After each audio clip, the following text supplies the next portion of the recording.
নয়, নবী দিবস পালনের নাম নয়, বিশ্ব নবীর জীবন আদর্শ মানার নাম হলো নবী দিবস। এটা বলবেন না? কেউ যদি মনে করে আজকে 12ই রবিউল আউয়াল খুব সকাল সকাল উঠেছি, কেন ভাই সকাল সকাল উঠলে? বলে বসিরহাটে বিরাট আমিনিয়া মাদ্রাসা র্যালি বার হয়েছে, তাই ওখানে 8টায় আমি র্যালিতে অংশগ্রহণ করেছি। আচ্ছা মাশাআল্লাহ। তারপরে বলে 10টা পর্যন্ত বিভিন্ন হসপিটালে ফল বিতরণ হয়েছে, সেখানে অংশগ্রহণ করেছি। এসে দেখছি এখানেও অসহায় দরিদ্রদের খাদ্য বিতরণ করা হচ্ছে, তাদের সঙ্গে পা মিলিয়েছি। মাশাআল্লাহ। আর কি করলেন? বলে তারপরে বাড়ি গেলাম, 11:30 বেজে গেল, গোসল করলাম। সারাদিন ধরে এমন সকালে ওঠা অভ্যাস না, আজকে সকাল সকাল উঠেছি, তাই 8টা। সকাল সকাল 8টায় উঠে এতগুলো ভালো কাজ করেছি। এখন বাড়ি গিয়ে গোসল করার পরে খুব ক্লান্তি লাগছিল, বিছানায় ঘুমিয়ে পড়েছি। আর চোখটা খুলিনি, স্ত্রী ডাকছে, তখন দেখছি বেলা 2টা। মনে পড়ে গেছে বড় হুজুর বলেছিল বৃক্ষরোপণ হবে 2টায়, তাই তাড়াহুড়ো করে 2টো ঘালে বাদ দিয়ে দৌড়ে মাদ্রাসায় চলে এসেছি। ভাই জুমার নামাজটা বলে ভাই পড়িনি। ও ভাই, আমি গুনাহগার আব্দুল কাইয়ুম কসম খেতে পারি, আপনার ওই র্যালিতে পা মেলানো, ওই খাদ্যদ্রব্য বন্টন করা, বিরাট আমাদের সঙ্গ প্রদান করা, সব কিছু হওয়ার পরেও সন্দেহ আছে আপনার এই ভালোবাসাটা আবু তালিব মার্কা না আবু সুফিয়ান মার্কা। বিরাট সন্দেহ আছে আপনার এই মহাব্বতটা খাঁটি মহাব্বত না মানুষ দেখানো মহাব্বত, না গ্রামের একটা মাদ্রাসা এত ভালো কাজ হয়, না গেলে লোক বলবে তোমরা তো থাকলে না, কই তোমাদের তো দেখতে পাইনি। ওটা লোক দেখানো কাজ, ওটা রসুল দেখানো কাজ ছিল না।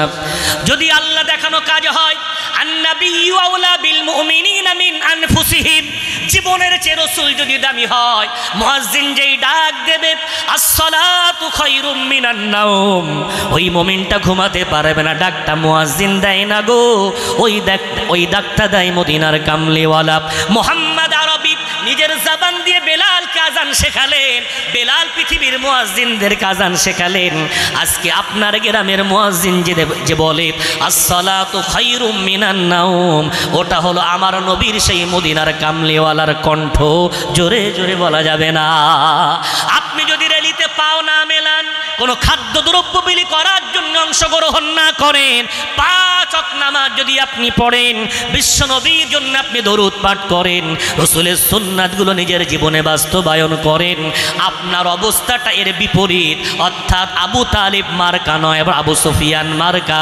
অর্থাৎ বিশ্ব নবীকে অনুসরণ করলেন, রসুল নামাজের কথা বলেছেন, রসুল মুখে দাড়ির কথা বলেছেন, রসুল শরীয়তের কথা আমাদেরকে বুঝিয়ে গেছেন, তাই মানি। জীবনের চেয়ে রসুলকে ভালোবেসে নেন, ইনশাআল্লাহ এই ভালোবাসাটা আপনাকে নাজাত দিয়ে দেবে, জোরে বলা যাবে না। এটা আনতে গেলে নিজের মধ্যে অহংকার, তাকাব্বুর, বড়াইত্ব থাকলে হবে। মাঝে মাঝে আমি খুব মন ভেঙে যায়, আমার যুব কমিটিকে আল্লাহ হায়াত দারাজ করুক। আমার সুখ দুঃখের ভাগিদার একটা আমার আল্লাহ, আর আমার মঞ্চে বসে থাকে অসংখ্য শিক্ষক মণ্ডলী, আমার বাহু। আমি যে এত জোরে কথা বলতে পারি, আমি যে দুটি কথা সৎ সাহসের সাথে আপনাদের সামনে বুক বল নিয়ে বলতে পারি, তার মূল অক্সিজেন যোগান আমার শিক্ষক মণ্ডলী। আমার শুধু মনে, আমি তো একা না, বিশ্বনবী তো একা একই সাফা পর্বতে দাঁড়িয়ে ডাক দিয়েছিলেন, পাশে কেউ ছিল না। আমার সাথে আমার 21 জন শিক্ষক মণ্ডলী আছে, আমার সাথে আমার 400 মাদ্রাসার আগামী প্রজন্মের উজ্জ্বল নক্ষত্র ওয়ারিসে আম্বিয়া তারা আছেন, আমি তো একা নই। আর আমার সাথে আছেন আমার কিছু যুবক। মনে খুব দুঃখ হলে ফোন দিয়ে বলি আমি আর পাচ্ছি না, খুব সম্মান ইজ্জত দিয়েছেন, এবার আমাকে বিদায় দেন, এক যুক্ত হয়ে গেল, এবার একটু আপনারা দায়িত্ব নেন। ভাই আমার মাথাটা চক্কর দেয়, মাজাটা মুচড়ে যায়, মাঝে মাঝে মনে হয় কি হবে। আল্লাহি, আল্লাহর কসম খেয়ে বলছি, যখন নিরাশ হয়ে যায়, আল্লাহ পাক রব্বুল হিম্মত যোগায়। বিশ্বনবী যদি পেটে পাথর বেঁধে দিনের কাজ করতে পারে, আমরা কেন পারবো না? সন্তানও পেয়েছি সুন্দর, এরা আমাদের সুখ দুঃখের ভাগিদার, যখনই কোনো আহ্বান, কোনো রকমভাবে তাদের কাছে আমরা কোনো সহযোগিতার জন্য হাত বাড়াই, ওরা হুজুরদের সহযোগিতা নিজেদের শ্রম দিয়ে হুজুরদের কথা মান্যতার জন্য অধিকাংশ, দু একটা তো থাকবেই, ওটা থাকে সব জায়গায়, অধিকাংশ যেভাবে হুজুররা খুশি হয় আলহামদুলিল্লাহ। তো এদেরকে নিয়ে যখন আমি চলি তখন একটু সাহস পাই, তবে আবার মুচড়ে পড়ি। বিশ্বাস করেন নবী করিম সাল্লাল্লাহু আলাইহি ওয়াসাল্লামের এই কারখানা, এখানে আমরা যেটা করছি বিশ্বনবীর ওই সুন্নাত, যে সুন্নাতটাকে সাহাবাই কেরাম রিদওয়ানুল্লাহি আলাইহিম আজমাইন অহংকারকে, তাকাব্বুরকে, বড়াইত্বকে বিলীন করে দিয়ে পদ দেখিনি, চেয়ার দেখিনি, কুরসি দেখিনি, এটা দেখেছেন রাসূলের কথা পৌঁছাতে হবে, ব্যাস পৌঁছে গেছে। দুটি উদাহরণ দেব। এক হলো সাইয়্যিদুনা ওমর ফারুক রাদিয়াল্লাহু তাআলা আনহু। আপনারা সকলে শুনেছেন তিনি জেরুজালেম, সিরিয়ায় একদল সাহাবাদেরকে প্রেরণ করেছেন। এখন জেরুজালেম হলো খ্রিস্টানদের এলাকা। যুদ্ধে মুসলমানদের যখন জয় জয়াকার, তখন খ্রিস্টানেরা বলছে আমাদের এলাকার চাবি আমরা তোমাদের হাতে না দিয়ে ওই আমিরুল মুমিনিন ওমর ফারুক তিনি যদি আমাদের সামনে আসেন আমরা তার হাতে ওই চাবিটা তুলে দেব। সেনাপতি চিঠি লিখলেন ওমর ফারুক রাদিয়াল্লাহু আনহুর কাছে, আপনি আসলেই এরা রক্তক্ষরণ ছাড়াই শান্তিপূর্ণ চুক্তি করে দেশটাকে আপনার হাতে অর্পণ করে দিতে চায়। ওমর ফারুক পত্র পাওয়ার পরে নিজের গোলাম আসলামকে নিলেন, বলে চলো। কোথায়? জেরুজালেমে যেতে হবে। গোলাম বলছেন জাহাপনা আপনি একটা ঘোড়া নেন, আমি একটা ঘোড়া নি। বলে না, ঘোড়া নয়, বরং গাধা নাও। কেন? ঘোড়ার খরচ অনেক বেশি, গাধার খরচটা একটু কম, গাধা নাও। তাহলে দুটো গাধা নি। বলে না, একটা। একটা গাধা নিলে এতটা রাস্তা যাব কেমন করে? বলে না, একটাই নাও, কিছুক্ষণ তুমি বসবে, কিছুক্ষণ আমি বসবো। আসলাম গোলাম বলে তাই হয় নাকি হুজুর? এটা কোনোদিন হতে পারে আমি গোলাম হয়ে সেখানে বসবো? বলে কেন হবে না, তুমি কিছুক্ষণ আমি কিছুক্ষণ, জাহাপনার আদেশ অমান্য করা যায় না। আসলাম বললেন ঠিক আছে চলেন। ওমর ফারুক বসেছেন, আসলাম গাধার লাগাম ধরেছেন, এগিয়ে যাচ্ছেন, পালাক্রমে জেরুজালেমে পৌঁছাবেন। এমন সময় মুসলমানদের সেনাপতি খ্রিস্টানদের সেনাপতিদেরকে সঙ্গে করে রাস্তার দুই ধারে কাতার বন্দী হয়ে দাঁড়িয়ে আছেন। আমিরুল মুমিনিন আসবেন, তাকে সংবর্ধনা জানানো হবে। আমিরুল মুমিনিন যখন আসছেন, খ্রিস্টানদের বড় বড় সেনাপতিগুলো মুসলমানদেরকে প্রশ্ন করে কে আমিরুল মুমিনিন? ওই গাধার পেটে বসে আছে উনি, না লাগাম ধরে আছে উনি, আমরা তো চিনতে পাচ্ছি না। সেনাপতিগুলোর মাথা নত হয়ে যায়, না না না, গাধার পেটে চড়ে আছেন উনি নন, বরং লাগাম ধরে আছেন উনি হলেন আমিরুল মুমিনিন ওমর ফারুক। জোরে জোরে বলা যাবে না। খ্রিস্টান পাদ্রীগুলো তারা আশ্চর্য হয়ে গেল, আমরা তো কল্পনাই করতে পারি না, যার নাম শুনে বাতিল থরথর করে কাঁপে, তার মধ্যে এত কমলতা, এত মলিনতা, এত নম্রতা, এটা কখনো তো কল্পনা করা যায় না। ওমর ফারুক এলেন, আর কোনো কথা না, তারা এসে বললেন ওমর আপনার মধ্যে যদি এই নম্রতা থাকে, এই মলিনতা থাকে, তাহলে আপনার রসূল কত মলিন কত নম্র ছিলেন, জোরে জোরে বলা যাবে না। বড় বড় পাদ্রীগুলো ওমর ফারুক রাদিয়াল্লাহু আনহুর হাত ধরে মুসলমান হলেন। কিছু সেই সময় খ্রিস্টান থেকে গেল, এখন খাদ্যের দস্তরখান বিছানো হয়েছে, খাদ্য খাওয়া চলবে। খাদ্য খেতে খেতে ওমর আমিরুল মুমিনিন খাদ্য খাচ্ছেন, গালে দিয়েছেন খাদ্য, একটু খাদ্য পড়ে গেছে, যেই পড়ে গেছে খাদ্যটা তুলে খাচ্ছেন। যেই তুলছেন খ্রিস্টানগুলো দেখে বলছে দেখো দেখো মুসলমানদের কত অভাব, কত করুণ অবস্থা, তাদের আমিরুল মুমিনিন খাদ্য পড়ে গেলে সেটা তুলে খায়। সঙ্গে সঙ্গে পাশে একজন ইমানদার ভাই বলছেন ওমর আজকের দিনে অন্তত ওরা যে তুচ্ছ তাচ্ছিল্য করছে, ওই খাদ্যটাকে না তুললে কি হতো, ওটা ছেড়ে দেন। ওমরে ফারুক তখন বলেছিলেন, তোমরা কি জানো আমি ওমর আজকে এই সম্মানের শীর্ষ চূড়ায় ওঠার পিছনে কি কাজ? কার পরোয়া? ওমর কারো পরোয়া করে না, ওই মুনাফিকদের, ওই ফাসিকদের, ওই কাফেরদের পরোয়া করে না। আমি ওমর তাদের পরোয়া নই, আমি পরোয়া করি মদিনার কামলিওয়ালা মুহাম্মদ আরবি সাল্লাল্লাহু আলাইহি ওয়াসাল্লামের। জোরে জোরে বলা যাবে না। সামান্য একটা খাদ্য পড়ে গেছে, ওই খাদ্য ফেলে দেওয়া যাবে না, তুলে খেতে হবে। কেন? রাসূলের সুন্নাত। এই সুন্নাত যদি জীবনে বাস্তবায়ন করা যায়, ওরাই হলেন সর্বযুগের শ্রেষ্ঠ মানুষ। আমরা ওলি খুঁজি। পূর্বের বক্তা মাওলানা আজিজুর রহমান সাহেব কিছু কথা আপনাদেরকে শুনিয়েছেন। ওলি খোঁজার জন্য এটা সেটা ইত্যাদি লাগে না। ওলি খোঁজার জন্য কয়েকটি সিফাত। নম্বর 1, তার নামাজের পাবন্দি ঠিকঠাক আছে কিনা। নাম্বার 2, সুন্নাত মোতাবিক জীবন অতিবাহিত করেন কিনা। হযরত মাওলানা রশিদ আহমদ গাঙ্গুহি রহমাতুল্লাহ আলাইহি একটি ঘটনা উল্লেখ করেছে। সম্ভবত হযরত মাওলানা আশরাফ আলী থানভী রহমাতুল্লাহ আলাইহির কাছে কোনো এক ব্যক্তি বায়াত হতে এসেছে। তো বায়াত হওয়ার জন্য পীর সাহেবদের কাছে থাকতে হয়, সান্নিধ্যে থাকতে হয়। তো কয়েকদিন থাকার পরে চলে যাচ্ছেন। তো জিজ্ঞাসা করছেন, আল্লাহর ওলি চলে যাচ্ছ কেন? তো বলছে, এসেছিলাম বায়াত হতে, আমি বায়াত হব না। কেন, কি ব্যাপার?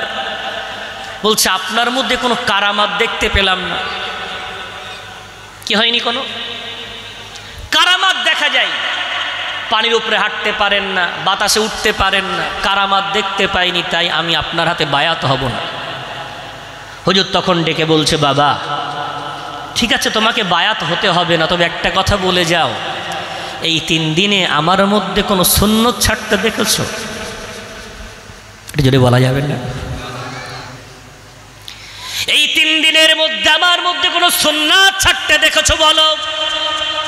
তখন ওই মুরিদটা বলছে, হুজুর না না না, আমি কোনো সুন্নাত আপনার এই 3 দিনের মধ্যে 48 ঘন্টা কাটালাম, কোনো সুন্নাত আপনার মধ্যে ছাড়তে দেখিনি। তখন হুজুর বললেন, বাবা কারোর কাছে বায়াত হওয়ার জন্য আকাশে ওড়া দেখতে যেও না, পানিতে বেড়াতে দেখতে যেও না, বরং এটা দেখো, সুন্নাত যদি কেউ মেনে নেয় তিনি হলেন আল্লাহর খালিস বন্ধু। জোরে জোরে বলা যাবে না। তাহলে আপনাকে ঠিক করতে হবে, কাউকে ভালোবাসেন, কেন বাসেন? সে যদি সুন্নাত মোতাবিক জীবন কাটায় তাকে ভালোবাসে। আর যদি দেখেন না সুন্নাত মোতাবিক না, তাহলে যতই আকাশে উড়ে বেড়াক, জাদুকররা উঠতে পারে, যতই পানিতে হেঁটে বেড়াক, যারা কালা জাদু করে তারা পানিতে হাঁটতে পারে, ও কিন্তু পীর নয় বরং শয়তানও হতে পারে। তবে হ্যাঁ, কারামাত এটা আল্লাহর অধীনে, আল্লাহ যাকে চাইবেন তাকে দেখাবেন। এটা কোনো বাধ্যকতা নয় যে অলি হলেই তার কারামাত থাকতে হবে, তবে এটা বাধ্যকতা অলি হলে তার মধ্যে সুন্নাতের পাবন্দি থাকতে হবে। একটু যদি বলা যাবে। ভাই আমার, বাবজি আমার, আল্লাহ পাক রব্বুল আলামিনের রাসূল সাহাবাদের কিভাবে গড়েছিলেন? তারা বিলীন হয়ে গিয়েছিলেন রাসূলের সুন্নাতের সামনে, বিলীন হয়ে গিয়েছিলেন বিশ্বনবীর আদেশের সামনে। নাম্বার 2, একটা ঘটনা বলে আলোচনা গুটিয়ে নিতে চাইব। হযরতে সাইয়্যিদুনা আবু বকর রাদিয়াল্লাহু তাআলা আনহু, বিশ্বনবীর ইন্তেকাল হবে না হবে না? কথা বলেন, হবে না হবে না? কুল্লু নাফসিন যায়িকাতুল মাউত, জীবন যার আছে মৃত্যুর স্বাদ তাকে চাখতে হবে না হবে না? এটা কোরআনের চিরচরিত প্রথা। রব্বুল আলামিন তাই বললেন, পারা নাম্বার 23 পৃষ্ঠা নাম্বার 20, সূরার নাম সূরা জুমারের মধ্যে আল্লাহ বলেন, ইন্নাকা মাইয়িতু ওয়া ইন্নাহুম মাইয়িতুন। ও মুহাম্মদ, তোমাকে একদিন মৃত্যুর স্বাদ গ্রহণ করা লাগবে। যেভাবে তারা মৃত্যুবরণ করেছে তাদের মতো তাদেরকেও যেমন মৃত্যুর স্বাদ গ্রহণ করা লাগবে। প্রত্যেকেই একদিন মৃত্যুবরণকারী হয়ে যাবে। সুতরাং সেই সময়, এই আজকের দিনেই 12 রবিউল আউয়াল, বিশ্বনবী হাবিবুল্লাহ জনাবে মুহাম্মদুর রাসূলুল্লাহ সাল্লাল্লাহু আলাইহি ওয়াসাল্লাম ফজরের নামাজের পূর্ব মুহূর্তে জীবনের শেষ আম্মা জান আয়েশা বর্ণনা করছেন, আমাকে বললেন, আয়েশা পর্দাটা সরাও। পর্দা সরিয়ে দিলাম। বিশ্বনবী মসজিদের অবস্থাটা দেখিলেন, মুচকি হাসি দিলেন। বলছেন এই দৃশ্যটা বুখারীর রিওয়ায়াত এত চমকপ্রদ ছিল, আমাদের মন হচ্ছিল আমরা নামাজ ছেড়ে দিই। রসুলের নুরানি চেহারার ঝলক গোটা মসজিদ আলোকিত হয়ে গেল। আমরা আমাদের দৃষ্টিগুলো মনে করছিলাম নামাজ ছেড়ে দিয়ে রসুলের দিকে তাকাই, এই হয়তো আমাদের জীবনের শেষ দেখা। কিন্তু কিছুক্ষণ পর আমার রসুল পর্দা ফেলে দিলেন। বিশ্বনবীর এটাই সাহাবাদের শেষ দর্শন হয়ে গেল। আম্মা জান আয়েশা বলছেন রসুল কারীম আমার বুক এবং আমার গলার মাঝখানে হেলান দিয়ে বসে আছেন। ঠিক এমন সময় আমার রসুলের জবান দিয়ে বার হচ্ছে আসসালাত আসসালাত আসসালাত ওয়া মা মালাকাত আইমানুকুম আল্লাহুম্মা বির-রফিকিল আ'লা।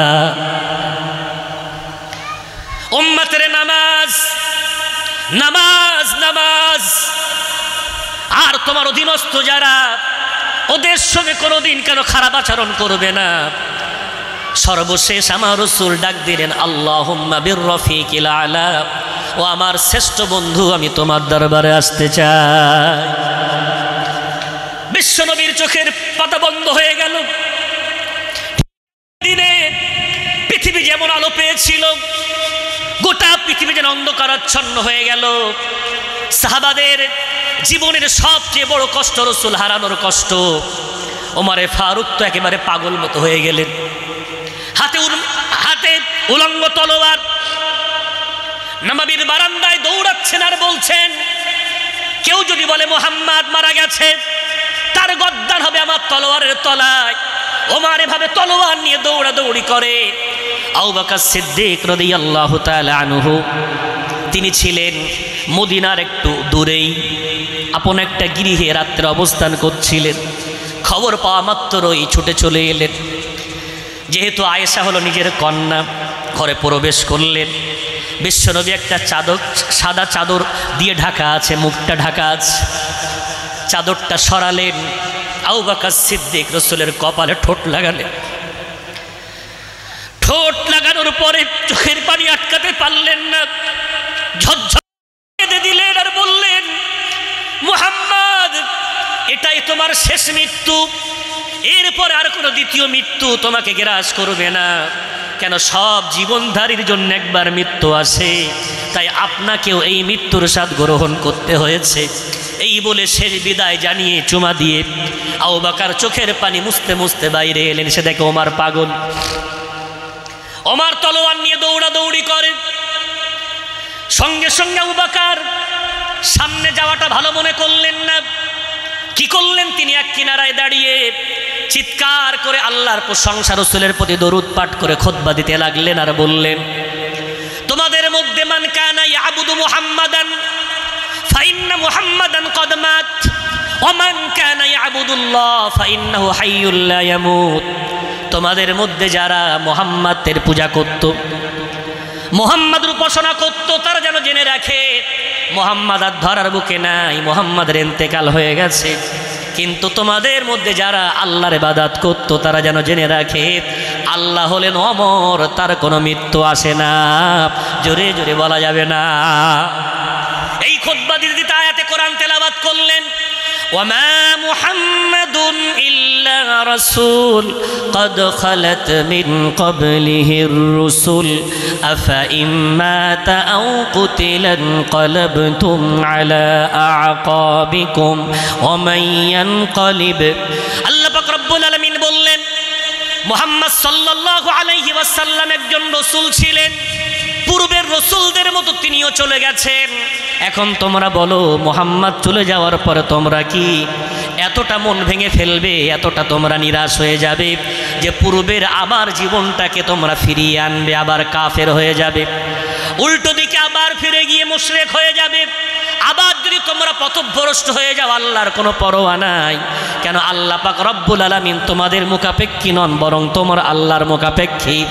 এই আয়াত তোমার শোনা মাত্রই তলোয়ার হাত থেকে ফেলে দিয়ে আবু বকরের সামনে গিয়ে বলছেন আবু বকর এই আয়াতটা আমার জেহেন থেকে মুছে গিয়েছিল, মনে হচ্ছে যেন এই আয়াতটাই মুহূর্তে আল্লাহ আবার তোমার জবান দিয়ে নাজিল করিয়ে আমার হৃদয় আবার জাগ্রত করে দিলেন। জোরে বলা যাবে না।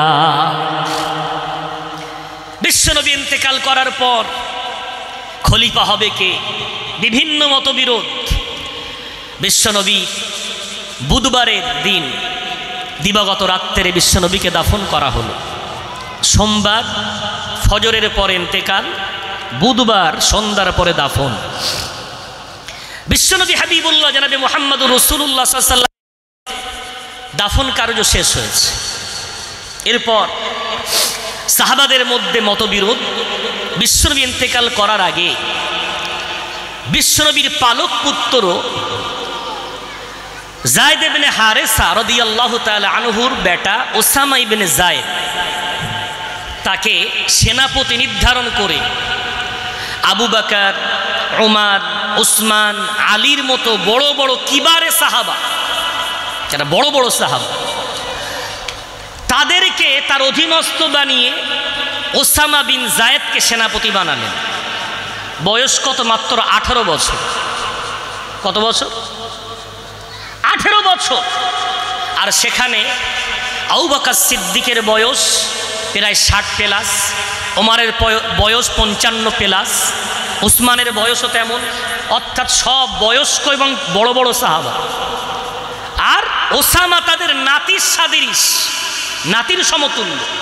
রসুল ওসামাকে সেনাপতি বানিয়ে সেই যুগের যারা মুরতাদ হয়ে নবী দাবি করেছিল এবং বিভিন্ন রকম ফিতনা পৃথিবীর বুকে ছড়াচ্ছিল, তাদের বিরুদ্ধে লড়াই করার জন্যে ওসামাকে সেনাপতি নির্ধারণ করে বিশ্বনবী ইন্তেকাল করলেন। এখন ওই সেনাপতি ওসামা বিন যায়েদ, তার সেনাপতির অধীনে এই বড় বড় সাহাবাদেরকে কাফেরদের বিরুদ্ধে যুদ্ধ করতে প্রেরণ করা যাবে কি যাবে না, এখন দ্বিমত। আবু বকর যখন খলিফা হয়ে গেলেন, ওমরে ফারুক বলছেন, আবু বকর, রাসূল কারীম ওসামাকে খলিফা নির্বাচন করেছিলেন, তবে আমার মনে হয় এই মুহূর্তে খালিদ বিন ওয়ালিদকে খলিফা প্রতিনিধি কি বলে সেনাপতি বানানো উচিত। ওসামা বিন যায়েদ এতটা শক্তিশালী না, যুদ্ধের বিভিন্ন কলাকৌশল সম্বন্ধে অবগত না, তার তুলনায় খালিদ বিন ওয়ালিদ বিরাট বড় একজন যোদ্ধা, রাসূলের সাইফুল্লাহর তলোয়ার, আল্লাহর তলোয়ার। খালিদ বিন ওয়ালিদকে সেনাপতি বানানো হোক। আবু বকর সিদ্দিক রাদিয়াল্লাহু আনহু বললেন, ইবনে কুহাফার পুত্রের হিম্মত কোথায়, যাকে সেনাপতি বানিয়েছেন ওই সেনাপতির পদ থেকে তাকে সরিয়ে দেবে। আমি আবু বকর পারবো না, বরং আমার আদেশ রাসূলের আদেশের সাথেই মিল। রাসূল কারীম যখন উসামা বিন যায়েদকে সেনাপতি বানিয়েছেন, সব সাহাবাকে আদেশ দিচ্ছি, তোমরা ওসামার সেনাপতির অধীনে তোমরা যুদ্ধে চলে যাও। বলো তোমরা যেতে পারবে না, আমার এই মর্যাদার আসন দরকার নাই, আমি খলিফা হতে চাই না, বরং রাসূলের আদেশ মানার জন্যে ওসামার নেতৃত্বে আমি আবু বকর সাধারণ সেনা সেজে ওই যুদ্ধের ময়দানে জিহাদ করতে চাই। জোরে বলা যাবে না? কথাটা কি বুঝে আসছে? খলিফা নির্বাচন হয়ে গেছেন, বয়সের ছোট সেনাপতি, তারপরও কোনো সমস্যা নাই। কেন? নির্বাচন করেছেন আমার রসুল, সুতরাং রসুল যাকে ভালো মনে করেছেন সেখানে কোনো আঙুল গলানো যাবে না। রসুল যাকে সম্মানের সিংহাসনে তুলেছেন ওখানে কোনো আঙুল তোলা যাবে না। সুতরাং ওইখানে আঙুল তোলা মানে আমার রসুলকে কষ্ট দেওয়া। ওই জন্যে আমাদের সমাজের একদল মানুষ যারা ইমামদের বিরুদ্ধে আঙুল তোলে, যারা আলেমদের বিরুদ্ধে আঙুল তোলে, যারা বড় বড় নেককার মানুষদের বিরুদ্ধে আঙুল তোলে, তাদের জেনে রাখা উচিত আঙুলটা যদি এমন কোনো ছোট মানুষ বয়সের ছোট বলে আঙুল তোলা হয়, ওই আঙুলটা কিন্তু রসুলের বিরুদ্ধে গিয়ে আপনার জীবন অভিশাপ নেমে আসতে পারে,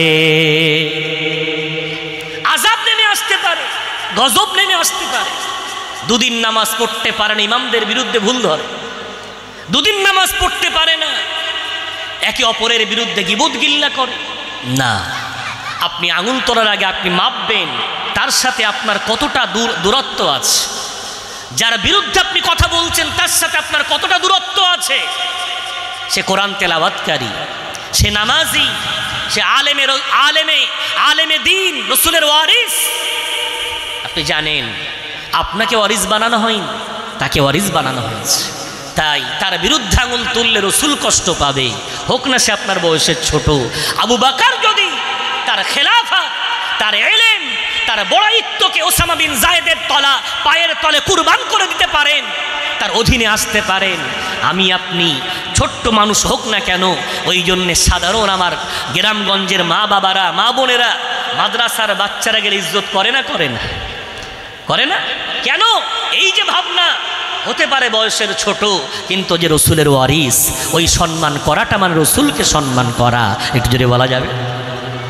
ভাই বাবজি আমার, যাই বা হোক, আলোচনা দীর্ঘায়িত করা যাবে না, যেহেতু আমাদের সময় নির্দিষ্ট ছিল 9:30 পর্যন্ত, 9:30 ক্রস করেছে।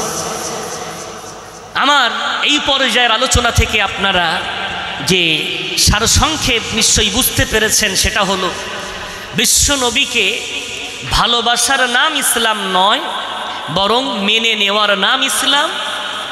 এবং শুধু ভালোবাসলে নাজাত পাওয়া যাবে না, বরং ভালোবাসা প্লাস অনুসরণ করতে পারলেই নাজাত পাওয়া যাবে। এবং এই নাজাত পাওয়ার জন্য নিজেকে বিলীন করে দিতে হবে।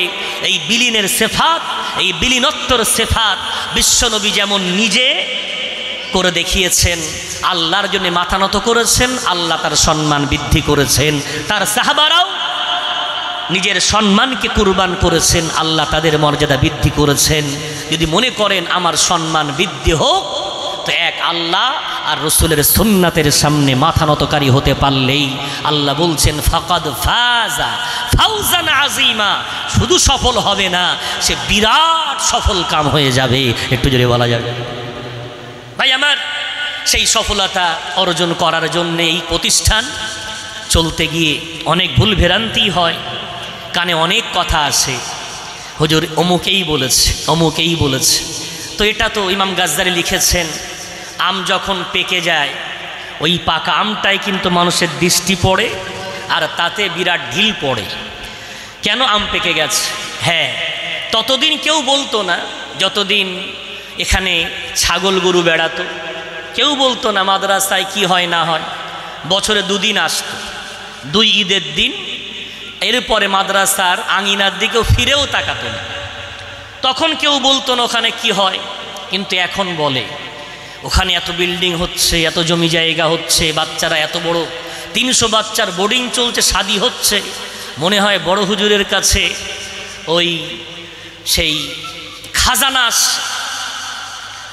খাজানা কোনো মাল পেয়ে গেছে, মাটির তলার কোনো সম্পদ পেয়ে আসছে, তাই হিসাব দিতে হয় বড় হুজুরের। টাকা কোথা থেকে আসে? ভাই কত দেন আপনি? না, বছরে তো 1000 টাকা মতো দেই। আচ্ছা, বড় হুজুরকে যেদিন দায়িত্ব দিয়েছিলেন কত লাখ টাকা হাতে দিয়েছিলেন? না, টাকা তো দেইনি, তবে যখন যেটা বলেছিলেন আমরা পাশে ছিলাম। আলহামদুলিল্লাহ পাশে ছিলেন, তো সেই পাশে থাকাটা, পাশে থেকে বড় হুজুর তো বাড়ি বাড়ি হিসাব দিতে যাবেন, বাড়ি বাড়ি তো হিসাব দিতে যাবে না। আমি আজকে আল্লাহর কসম খেয়ে বলছি, একটা পাই, একটা নয়া যদি আমি আমার জীবনে এই মাদ্রাসা থেকে নিজে ভক্ষণ করে থাকি, তার শাস্তি কিয়ামতের দিন আল্লাহ প্রকাশ্য দেবে। আর আমি নিজে অন্তর থেকে আল্লাহর উপরে ভরসা করে বলছি, আলহামদুলিল্লাহ, দেওয়া ছাড়া কোনোদিন আমি নেইনি, দেওয়া ছাড়া কোনোদিন নেইনি। তারপরে মাথায় যদি এই শয়তানি চাগে, এনি টাইম অনুমতি, আমি থাকি না থাকি, আমি যেখানটায় বসি ওখানটায় আসবেন। 2টো খাতা রাখা আছে, একটা আয় বলে আর একটা ব্যয় বলে। কাউকে বলতে হবে না, অফিসে কেউ থাকলে সালাম দিয়ে যাবেন আর গিয়ে বলবেন হুজুর আয় ব্যয়ের 2025-এর খাতাটা দেখতে চাই। একটা ক্যালকুলেটর আনবেন, খাতাটা খুলবেন এবং আয় কত ব্যয় কত। যদি দেখেন বড় হুজুরের কাছে 1,02,000 আছে, ফোন করে বলবেন হুজুর 2 লাখ টাকা দেখছি আয় বেশি আছে, টাকাটা দিলে আমরা একটা বড় হুজুর খুঁজে নিচ্ছি। তৎক্ষণাৎ ফোন করার মুহূর্তে আপনি যদি আমার কাছে টাকা থাকে তো সঙ্গে সঙ্গে পাঠিয়ে দেব, আর যদি আসার ক্ষমতা এসে বলবো ঠিক আছে নেন, বড় হুজুর খুঁজে পেয়েছেন আলহামদুলিল্লাহ, আমি কাঁদবো না, আমার মনে কোনো দুঃখ থাকবে না, আমি আল্লাহ শুকরিয়া আদায় করে বলবো আল্লাহ যে পথটা তুমি দিয়েছিলে আলহামদুলিল্লাহ আমি আমানতের সাথে আজকে অন্যকে বুঝিয়ে দিয়ে চলে গেলাম। ওমরে ফারুক রাদিয়াল্লাহু তাআলা আনহু যখন তার পেটে ছুরি মারা হয়েছে, 3 দিন ওই অবস্থায় জীবিত আছেন, এক সাহাবা এসে বলছেন, ওমর আপনার তো কত বড় কপাল, আপনি পুরাতন সাহাবার মর্যাদা অর্জন করেছেন, অনেক যুদ্ধে অংশগ্রহণ করেছেন, আবার শহীদের মর্যাদা পাচ্ছেন। তোমারে ফারুক এই কথাগুলো শুনে বলছেন, ভাই আল্লাহ যদি এগুলো বরাবর সরাবর করে দেয়, আমার কোনো নেকির দরকার নেই। 10 বছর খলিফা ছিলেন, এই 10 বছর খেলাফত চালানোর জন্যে আমার কোনো নেকির দরকার নেই। আর আল্লাহ যেন আমার কোনো গোনাও না রাখে, বরাবর সরাবর, অর্থাৎ কোনো গোনাও যেন না থাকে, কোনো নেকি যেন না থাকে, এতটুকু হলেই আমি আল্লাহর শুকরিয়া আদায় করব। রে বলবেন না? তো আপনাদেরকে ওমরে ফারুকের এই কথাটাই নকল করে বলছি। এই 11 বছর দায়িত্ব পালন করে যদি আল্লাহ আমার আমল নামায় কোনো গোনা না লেখে আর কোনো সওয়াব না লেখে, তো আমি আল্লাহর দ্বারা শুকরিয়া আদায় করে বলবো, আল্লাহ আমি ওতে খুশি, আমার কোনো নেকিরও দরকার নেই, গোনারও দরকার নেই। এই নেতৃত্ব বিরাট ভয়াবহ জিনিস, একটু চালিয়ে দেখেন এনি টাইম। আর যদি বলেন না হুজুর আপনার প্রতি আমাদের আস্থা আছে, বিশ্বাস আছে, আমরা নিজেরা জানি একটা সংসার চালাতে গিয়ে 5 জন 6 জনের সংসার হিমশিম খেয়ে যাচ্ছি, তাহলে 300 বাচ্চাকে 3 বেলা খেতে দিয়ে যদি 10,000 টাকা করে খরচ ধরেন, তাহলে 3 লাখ টাকা কত আসে বাচ্চাদের কাছ থেকে হিসাব করে নেবেন। মাসিক খাতা আছে, সেটা হুজুরদের কাছে থাকে, আমার কাছে না, হিসাব করে নেবেন। 1,500 টাকা করে 250 বাচ্চা কম বেশি ওরা দেয়, দিনিয়াতের কিছু বাচ্চা বাকি ইত্যাদি থেকে দেয়, সেটাও হিসাব করে নেবেন। নিয়ে যদি বছর শেষে 1,05,000 টাকা দেনা থাকে, আপনি দায়িত্ব নিয়ে 2 বছর বা 1 বছর চালিয়ে দেন। আলহামদুলিল্লাহ, আমি শুধু এসে পড়িয়ে যাব, আমি কোনো হিসাব আমার রাখারও দরকার নেই জানা, শুধু আপনি ওই কাজটা করবেন, টাকা কালেক্ট করবেন, যেখানে খরচের খাত খরচ করবেন, বছর শেষে 1,05,000 1,07,000 যেটা ঋণ হবে আপনি দায়িত্ব নিয়ে ঋণটা পরিশোধ করবেন। এই দায়িত্বটুকু 1 বছরের জন্য কেউ নেওয়ার জন্য হাত তোলেন। আর যদি বলেন না হুজুর আলহামদুলিল্লাহ আপনার প্রতি আস্থা আছে, আমি বিরাট কিছু চাই না, আজকে বিরাট মনটা ভেঙে যাচ্ছিল, সন্ধ্যাবেলা দেখি বাইরের বক্তা শ্রোতা নেই, তো আকাশের দিকে তাকাচ্ছে আর বলছে, আল্লাহ আমি কি এই কাজ করতে সে এত অপ্রিয় হয়ে গেলাম, আমার যুবক ভাইগুলো কই, আমার গ্রামবাসীগুলো কই, মসজিদে দাওয়াত দিলাম কই, গার্জেনগুলোকে দাওয়াত জানালাম। গার্জেন না আসার কারণ অনেকগুলো কারণের মধ্যে একটা কারণ হতে পারে যেহেতু দূর থেকে আসা, রাতে ফিরতে পারবে কি না, এটা হতে পারে আর্থিক অবস্থা এই মুহূর্তে তো সবারই টানাটানি, গেলে 2 পয়সা দিতে হবে, দিতে পারবো কি না। অভিভাবক না আসলে আমার গ্রামের মানুষ যদি আসে ইমার জায়গা দেওয়া যাবে, আসছিলেন না, মনে খুব কষ্ট পাচ্ছিলাম, তারপর এসেছে। আমি এতটুকু চাইব, ডাকলে একটু আসবেন, স্বাধীনতার দিন যদি একটু আসেন, নবী দিবসের দিন যদি আসেন, আপনারও তো একটা সময় লজিং খেতে দিতেন, একটা সময় মাসিক চাঁদা দিতেন, একটা সময় বিরাট আপনাদের অনুদান, আমি কোশ্চিনকালে অস্বীকার করতে পারবো না, একটা পাই আপনাদের এই মাদ্রাসায় লেগেছে বলে আজকে এই জায়গায়। তবে পূর্বের তুলনায় এখন আপনাদের কম দিতে হয়, এটা স্বীকার করতে হবে। আগে একটা নবী দিবস হলে বাড়ি বাড়ি যাওয়া হতো, এটা জলসা হলে বাড়ি বাড়ি গিয়ে বিল কাটা হতো, কিন্তু পূর্বের তুলনায় এখন অত আপনাদের কাছে যাওয়া হয় না, অত যাওয়া হয় না, অত চাওয়া হয় না। এখন একটু যদি আপনারা পাশে না থাকেন, এ প্রতিষ্ঠান তো আমার না, আপনাদের প্রতিষ্ঠান, আপনাদের একটা যুগ ধরে দেখেছেন, চিনেছেন, বুঝেছেন। যদি মনে হয় আব্দুল কাইয়ুম কোনো গোনার কাজ করে, কোনো শরিয়াত বিরোধী কাজ করে, আমাকে সরিয়ে দেন। আর যদি মনে হয় না, আমরা দেখেছি সুন্নাত মোতাবিক চলার চেষ্টা করে, তাহলে পাশে থাকেন। ইনশাআল্লাহ আজকে 300 বাচ্চা, আগামী দিন 3000 হবে, আগামী দিন আরও বৃহৎ হবে। হয়তো সেদিন আব্দুল কাইয়ুমও থাকবে না, আপনিও থাকবেন না, তবে বিশ্বাস করেন কবরে শুয়ে শুয়ে সেদিন সকাল সন্ধ্যা কলা কলার রসুল এবং কোরআনুল কারীম 1-2 খতম না, প্রতিদিন খতম হবে, ওই সবগুলো কবরে শুয়ে শুয়ে পাবেন। একটু জোরে বলা যাবে না? আমার মা বোনেরা, তাদের কাছে আমি অত্যন্ত ঋণী। আমাদের অনাথ ফাউন্ডেশন করা হয়েছে, হাত পেতেছে, দিতে হবে 130 জন মহিলা। কত হাজার আনিসুর ভাই? 11,400 টাকা। আলহামদুলিল্লাহ, এই যে খাদ্য বিতরণ করা হয়েছে তাদের অনুদান 11,400। এই যে বাচ্চাগুলো আপনার সামনে বসে আছে, সঙ্গেরামপুর স্বতন্ত্র প্রতিষ্ঠান, শিক্ষক মণ্ডলীগুলো দেখছেন স্বতন্ত্র। আমরা আপনাদের কাছে হাত পাতার আগে ওদের কাছে বলেছি, আমরা নিজেরা দিয়েছি। বাচ্চাদের কাছ থেকে প্রায় 13,000 টাকা মতো এসেছে, 14,000।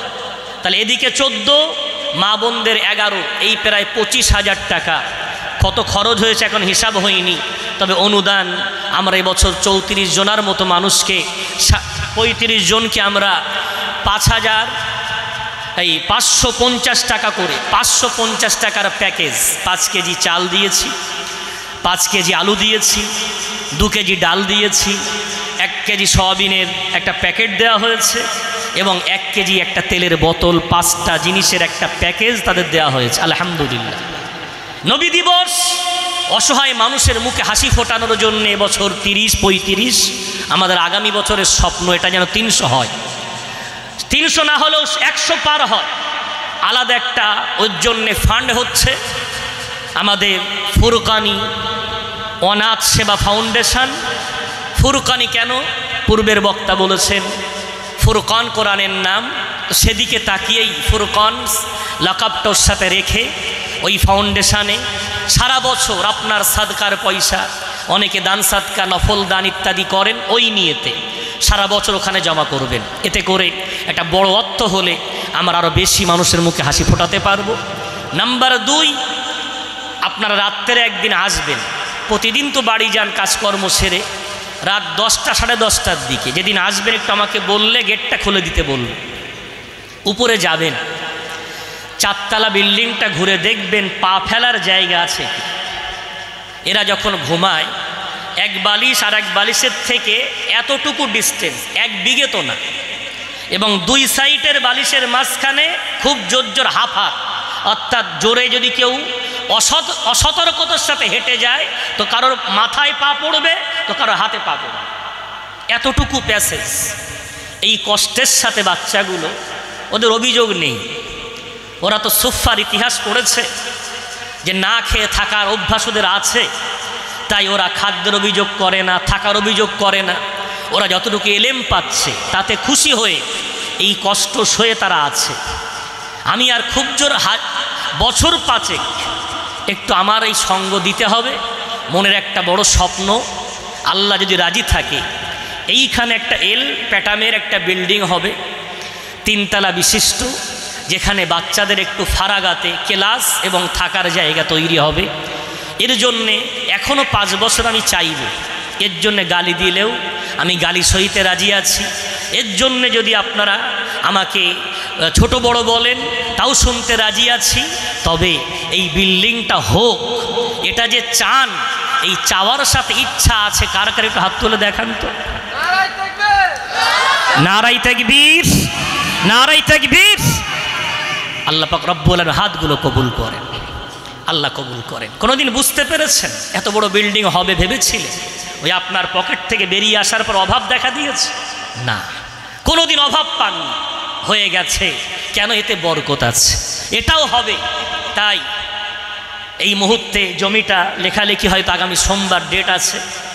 জমি লেখা হয়ে গেলেই আমরা আগামী বছরের, অর্থাৎ আমাদের খতমে বুখারী ডিসেম্বরের পরপরই নিয়ত আছে, হয় রমজানের আগে, ইচ্ছা রমজানের আগেই, অথবা রমজানের পরপরই আমরা এখানে বিল্ডিংয়ের কলম দেব।